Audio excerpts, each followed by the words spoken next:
यह तस्वीरें हैं एमपी के नर्मदापुरम की, जहां बीटीआई शासकीय ज्ञानोदय आवासीय विद्यालय नर्मदापुरम संभाग की सैकड़ों छात्राएं हाथों में तख्ती लेकर नारेबाजी करते दिखाई दे रही हैं। दरअसल यह छात्राएं पूर्व अधीक्षक दीपाली वर्मा को वापस लाने की जिद को लेकर नारेबाजी कर रही हैं।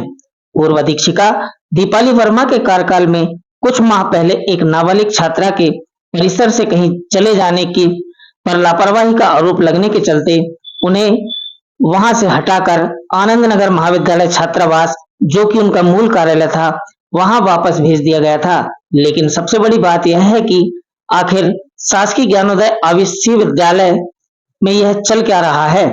इतनी बड़ी संख्या में छात्राओं के हाथों में तख्ती अपने आप में एक बड़ा सवाल पैदा कर रही है।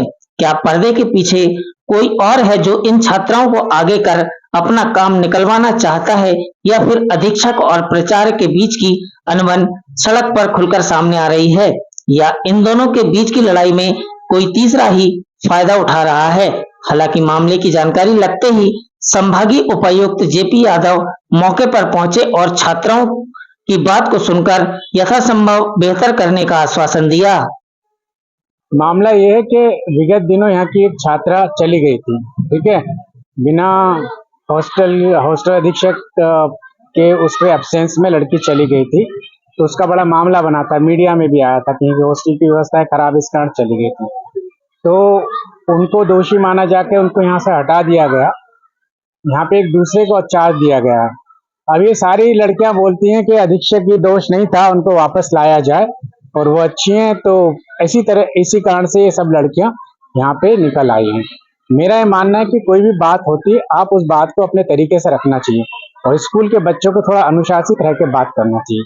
तो इस तरह का बिहेवियर बिल्कुल बच्चों का अच्छा नहीं। हमने उनको समझाया, फिर भी नहीं समझ रही। हम निकलना चाहते तब भी हमने नहीं निकलना। तो ये बहुत ही अच्छी चीज नहीं।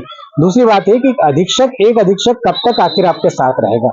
सरकार की जो व्यवस्था है उनके साथ चलना चाहिए। आपकी कोई कमी है उनको हम दूर करने को तैयार हैं, लेकिन आप ये कहो कि उसी अधीक्षक को ले आओ, वही चाहिए, तो ये तो जिद है, ये जिद इस तरह से रही तो बच्चों का पढ़ाई में ध्यान कम और दूसरी चीजों में ज्यादा लग।